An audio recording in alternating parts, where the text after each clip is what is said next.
저한테 행복을 주는 존재였기 때문에 그런 것 같아요.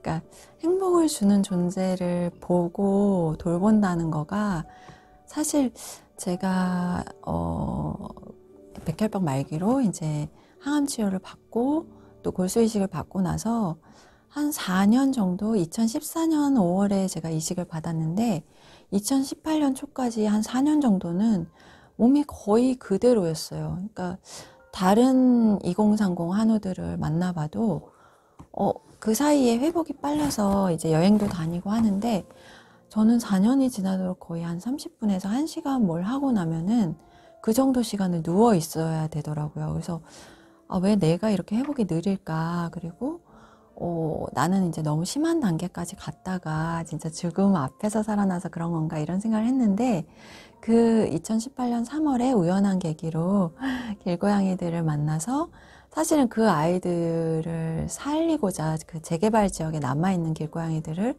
하나라도 살려보자 이러고서는 이제 사람들하고 모여서 이제 활동을 하게 된 건데 아주 처음에는 한 마리, 그 다음엔 2마리 이런 식으로 처음에 사료랑 물을 들고 갈 때는 뭐 300g 이 정도 들고 갔는데도 손목이 아팠어요. 근데 한 마리 더 눈에 띄고 하면서 이게 조금씩 늘어나서 지금은 제가 거의 한 20-30kg를 카트로 끌고 하루에 4-5시간을 이번 겨울처럼 연이은 강추위에 물론 힘들어요. 힘들고 근데 일반인도 못하는 일을 하고 있거든요. 근데 그 과정을 이렇게 생각해 보면 정말로 그 고양이를 만나고 돌보기 시작하면서부터 아주 서서히 이렇게 올라가서 지금 정도 된 것 같아요. 그래서 지금은 수치들이 거의 일반인의 하한치긴 하지만 정상으로 들어왔거든요.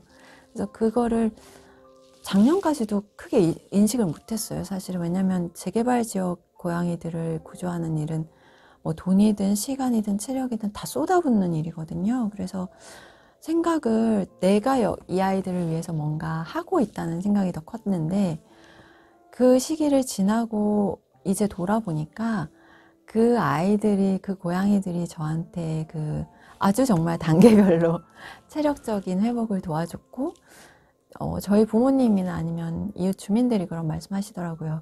스스로를 위해서라면 그렇게 못했을 것이다 라고. 그러니까 의미가 있는 다른 존재를 위해서였기 때문에 그렇게 하다 보니까 본인 건강에도 도움이 되지 않았냐라는 말씀을 하시는데 뒤돌아보니까 정말 그런 것 같더라고요. 네, 20대 중반부터 글을 쓰려고 했기 때문에 책은 원래 많이 읽었어요. 읽었는데 예를 들면 이전에 볼 때와 그 아파서 볼 때랑은 달랐죠. 달랐는데 사실 그 처음에 골수 검사를 하고 결과가 나오기까지는 제가 이렇게 심각한 단계인 줄 제 주치 레지던트도 예상을 못했던 거였고 저희 교수님 정도만 예상을 하셨던 것 같아요. 그 기간 동안에는 상태는 심각했지만 곧 나갈 수 있으리라는 생각을 했기 때문에 집에서 읽던 책을 가져온 거예요. 왜냐면 그거를 안 읽으면 이제 부모님이 저를 걱정스럽게 계속 쳐다보고 있었기 때문에 그 시선을 일단 피하고 싶었고 뭔가에 내가 집중하지 않으면 돌아버릴 것 같더라고요. 정말로 이 상황이. 그래서 정말 그때는 상관이 없는 이 책에 나오죠. 판무파탈이라고 인문학적인 그냥 책이었어요. 근데 그거를 읽는데 잊을 수가 있잖아요. 잠깐이나마. 그게 도움이 됐었고 그 뒤에는 이제 여기서 나갈 수가 없구나. 그럼 내가 할 수 있는 거는 이 모든 상황을 좀 잊을 수 있고 그리고 내 나름대로 극복하기 위해서는 지푸라기가 필요했어요. 뭔가 이런 상황, 나보다 힘든 상황을 겪고 살아난 사람들의 이야기 아니면 그게 실화가 아니더라도 이런 상황을 겪고 이겨낸 사람들의 얘기를 보면서 나도 좀 힘을 내야겠다라는 걸 얻고 싶어서 나중에는 일부러 그런 책을 찾아서 읽었고요. 이 책의 그 맥락 속에서 나온 말일 거예요. 그리고 그런 생각일 거고 그게 이제 책 전체를 관통하는 생각은 아니에요, 사실. 근데 그런 생각이 좀 있었던 것 같아요. 의사분들은 항상 최악을 얘기하거든요. 왜냐면 근데 의사분들이 말씀하시는 건 어떤 상황에 있어서의 의학적 평균치예요. 생존율도 평균치고 항상 그 범위에서 벗어나는 사람들이 있거든요. 근데 그분들은 안전하게 그리고 혹시나 잘못 나쁜 결과가 나올 수도 있다는 거에 대한 마음의 대비를 시키고 책임도 좀 줄이기 위해서 그렇게 말씀을 하시는데, 사실 의사는 신이 아니고 제가 여기 병원 안에서도 의사의 예측이 빗나가거나 저에 대해서도 그런 것들을 많이 봤기 때문에 환자 자신의 마음과 의지가 중요하다는 말을 하고 싶었던 걸 그 말로 담았어요. 그러니까 보호자도 있고 뭐 의사도 있고 나를 낫게 하기 위해서 도우려는 사람들이 있지만, 결국은 환자 스스로가 살려고 노력하지 않으면 그런데도 살 수 있는 경우는 별로 없었던 것 같아요. 그러니까 본인이 어떤 마음가짐으로 어떻게 노력을 하느냐, 그리고 그것을 예를 들면 설사 저도 책을 보시면 그런 경우가 있는데, 생존율이 많이 낮다고 했을 때 이 부분이 좀 엇갈리는 부분이 있어요. 제 주변의 의사나 환우들이나 보호자의 입장과. 근데 어떤 누구도 환자에게 살아야 된다고 강요할 수는 없다고 생각해요. 왜냐면 살고 싶다고 사실 다 살아남는 게 아니었고, 제가 봤을 때는 최선을 다해도 안 되는 경우도 있었기 때문에 그 차이를 저도 모르겠는데, 만약에 내가 선생님처럼 대표님처럼 나는 이거보다는 내가 생각하는 방향으로 해보겠다, 그리고 나는 내 몸이 도저히 이 항암 치료는 견딜 수가 없다, 더 이상. 저도 아까 일식 후에 내 알을 먹으라고 하는데 난 죽더라도 내 알을 못 먹겠다, 너무 힘들어서 세 알로 줄인 거잖아요. 그리고 중간에도 생존율이 너무 낮은데 의사분은 해라, 이식을 지금이라도 안 하면 후회할 수 있다 했지만, 저나 저희 가족들은 지금 상태면 하지 않겠다라고 결정을 내렸고, 그런 부분에 있어서 의사든 보호자든 누구든 환자가 결정한 것에 대해서는 존중해 줬으면 좋겠다는 생각이 들어요. 왜냐하면 정말로 모두가 다 살 수 있는 건 아니잖아요. 그리고 정말로 고통스럽거든요, 치료가. 우리는 겪어봐서 알지만 그 고통을 사실은 여기도 나오지만 가족분들 같은 경우에는 여한이 없게, 저 사람이, 내가 아끼는 사람이 치료도 못 받아보고 잘못되면 내가 평생 한이 될 것 같으니까 제발 받아라 하는 경우들이 있어요.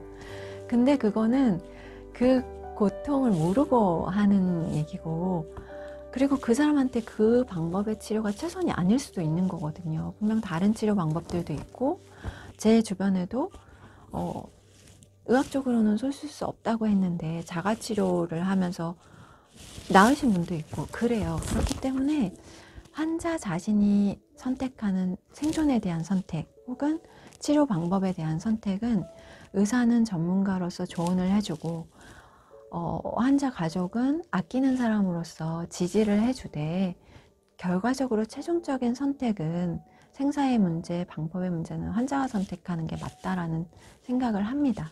근데 거기에 더해서 신이 도와주셔야 될 것 같고요. 유언장을 써야겠다고 생각한 건 이제 이식을 앞두고, 어쨌든 이식 자체가 죽을 수 있는 거니까요.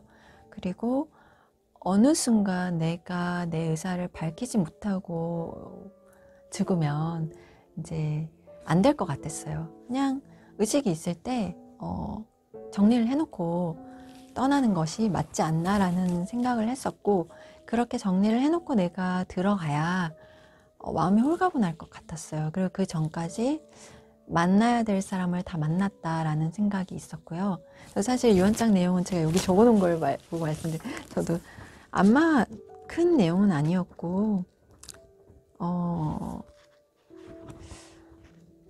1번이 장례식을 치르지 말고 바로 화장할 것이었고요. 저는 이미 사람 죽었는데 와서 뭐 밥 먹고 그냥 제 생각에는요, 얘가 이랬지, 얘가 이랬지, 혹은 울고 슬퍼하고 그럴 필요가 없지 않나라는 생각을 했어요. 그냥 그러지 않았으면 좋겠다라는 생각을 했었고, 그럼 저희 부모님도 더 슬플 거니까. 그리고 화장을 해서 저는 제가 생각을 했을 때는 수목장이 마음이 가더라고요. 요즘 많이 듣는 게 이제 킬리만자로의 표범을 포맨이 불렀는데 그 악의 마음을 읽는 자들이란 드라마에서 그게 되게 좋았는데 거기 첫 부분이 뭐 이슬처럼 바람처럼 왔다 갈 순 없잖아 이렇게 나와요. 근데 저는 그거 들을 때마다 그렇게 왔다 가는 게 좋지 뭘 꼭 남겨야 되나 라는 생각을 하거든요. 그러니까 그런 생각을 했던 것 같아요. 굳이 내가 왔다 간 거를 사람들이 기억하면서 슬퍼하지 않았으면 좋겠다. 그래서 중간에 꿈을 꿨을 때도 사람들 기억에서 다 제가 사라져서 사람들이 저를 못 알아보는 그런 꿈을 꿨는데 계속 오히려 다행이다라는 생각을 했었거든요. 왜냐면 슬퍼하지 않을 테니까. 그래서 이제 뭐 장례식 치르지 말고 화장해서 바로 수목장을 했으면 좋겠다. 그래서 제가 고향집 그 마당에 이제 제가 기르던 식물 아래 묻어주면 좋겠다 했는데 어머니가 나중에 아시고는 그러면 거기 눈물바람이 돼서 어떻게 누구 보고 살려고 거기다 묻으라 그랬냐라고 하시더라고요. 제 생각하고는 또 다르더라고요. 근데 그렇게 썼었고 이제 동시에 이제 제가 일기를 어려서부터 썼기 때문에 그런 일기장 그다음에 뭐 휴대폰이나 이런 중요한 것들을 같이 화장해서 그냥 묻어버려라. 누가 보기를 원하지 않았기 때문에 어떤 유명한 작가가 그렇게 유언을 남겼는데 후손들이 너무 아까워서 안 태웠대요. 근데 그걸 정말 드러내고 싶었을까요, 그 사람이? 그래서 저는 명시해서 반드시 그렇게 하라고 적은 거였고, 그 다음에 남는 모든 건 부모님이 저 때문에 키워주셨고 또 병원비도 많이 내셨기 때문에 부모님께 드린다는 거였고, 마지막이 나의 지인에게 아무에게도 알리지 마라. 왜냐면 앞이랑 연장선상인데 굳이 그냥 이런 사람이 있었어 근데 아팠어 라고 기억하는 것과 아파서 죽었어 라고 기억하는 건 다른 거잖아요. 그래서 제가 이식을 하러 들어갈 때도 마지막까지 연락하던 친구들한테도 나 이제 들어간다. 내가 행복했고 내가 웃던 모습으로 기억해 줬으면 좋겠다. 이렇게 그냥 문자를 보냈었거든요. 그런 마음이었고 지금도 그런 마음이고 나중에 이걸 써서 제가 이식 들어가기 그 며칠 전에 가족 모임 할 때 오빠한테만 보여줬어요. 보라고, 알아두라고, 여기 있다. 혹시 내가 말을 못하면 얘기를 해라. 그랬는데 나중에 보니까 여기 뭐 유언장에는 주소랑 써야 되더라고요. 그러니까 효력이 없는 거였던 거죠. 그래서 지금도 지금 갑자기 혹시나 그렇게 될 수 있으니까 다시 써야 될까라는 생각을 가끔 해요. 근데 이때와 달라진 게 없어서 제 마음이 그냥 그때 이젠 책으로까지 남았잖아요, 유언장이. 그러니까 뭐 이건 누가 봐도 제 유언이니까 굳이 말을 따로 안 해도 되지 않을까라는 생각을 합니다. 사실 전혀 없었죠. 젊고 건강하고 감기 외에는 앓은 적이 없고 그때는 정말 술도 많이 마셨고 뭐 마시면 그냥 끝까지 갔으니까요. 술 자리가 좋아서 간 거였는데 그런 건 있었던 것 같아요. 만약에 죽는다면, 왜냐면 저희 할머니가 신경적으로 인해서 눈이 안 보이셨기 때문에 한 40대 정도부터 그런 생각은 해봤던 것 같아요. 만약에 할머니 같은 증상이 나에게 온다면 나는 어떻게 할까? 그런 생각들, 암은 아니지만, 그리고 또 선대 할아버지 때 중에 암으로 돌아가신 분들이 있어요. 저희 할아버지도 암이셨고, 그러니까 언젠가 어릴 때 암이 한 대를 건너서 온다는 말을 어디선가 들었던 것 같아요. 그리고 저희 집안이 고모들이, 여자들이 좀 세요. 그 인생이, 굴곡이. 그래서 혹시나 내 삶이 좀 그렇지 않을까? 이런 생각은 해봤던 것 같아요. 근데 이게 실제로 저한테 이런 일이 일어날 줄은 몰랐고 그래서 여기도 보면은 그러기 전에는 사실 암이나 죽음을 제대로 생각해 본 적이 없었기 때문에 내 나름대로는 나 이렇게 되면 뭐 아무도 모르는 데 가서 유럽 여행하다 죽어야지, 뭐 그냥 정말 낭만적으로 좀 생각을 했던 것 같아요. 근데 막상 고통이 막 오고 그게 당장 오늘 내일일지 모른다고 하니까 그건 정말 다른 일이더라고요.